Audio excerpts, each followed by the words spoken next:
These teens put up with tough situations while working. In 2016, teen Justine Elwood was fat-shamed in, of all places, an ice cream parlor.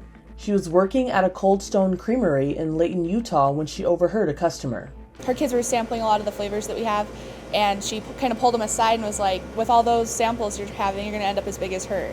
And then she kind of pointed to me. The customer then went on Yelp and wrote this review.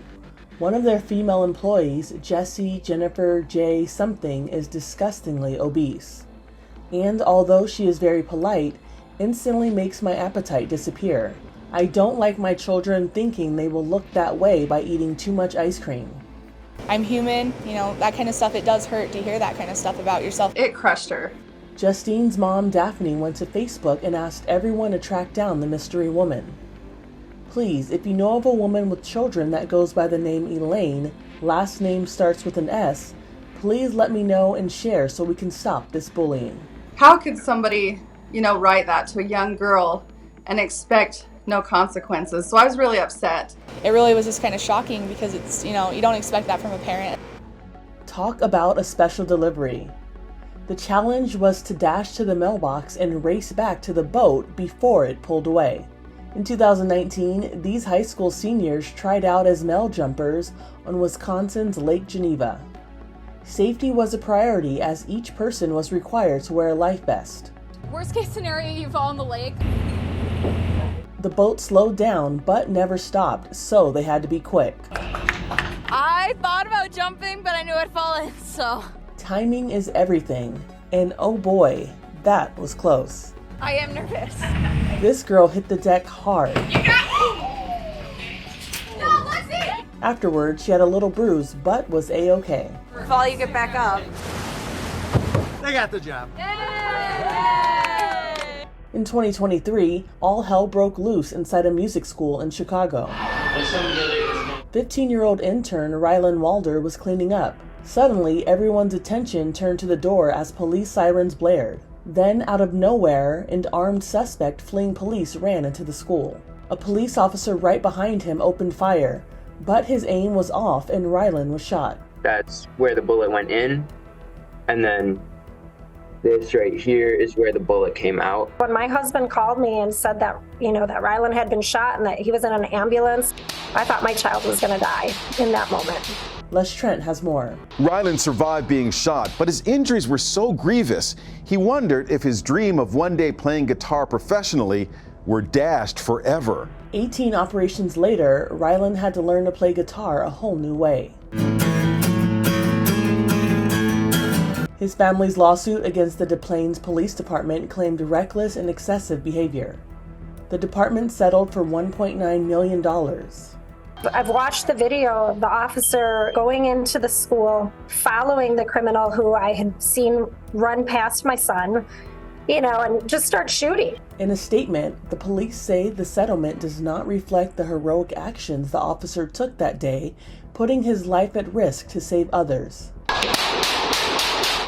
In 2017, a teenager sprang into action to perform CPR on a child who wasn't breathing. Kayla Eads worked at a fast food restaurant in Tennessee. A customer who had just received her order was about to drive away when she realized her little boy wasn't breathing. The woman ran back to the restaurant and Eads rushed to help.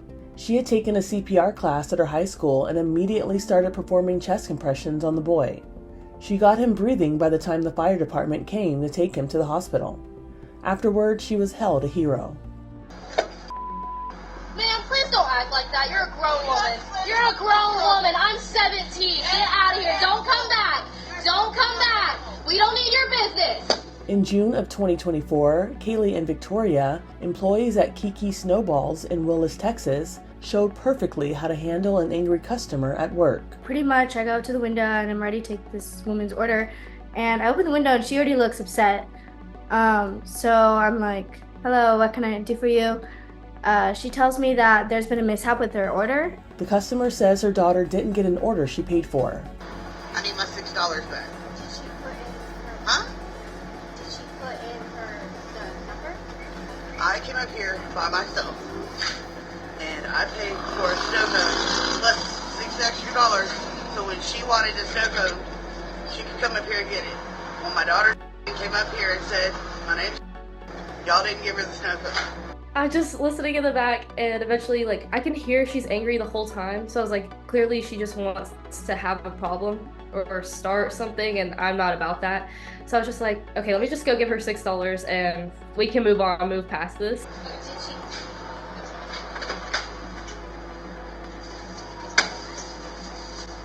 It was $6. And then the sign fell over, so I opened the window again to pick the sign up.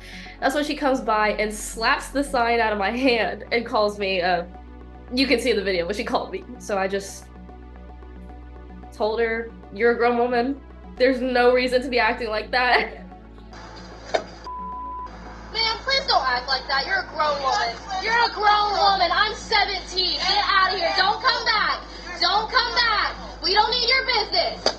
The owner, Kyle, was proud of how they handled the situation. You know, the lady came up just already ready to kind of, I mean, you could just tell immediately she was not looking to handle this in an appropriate way.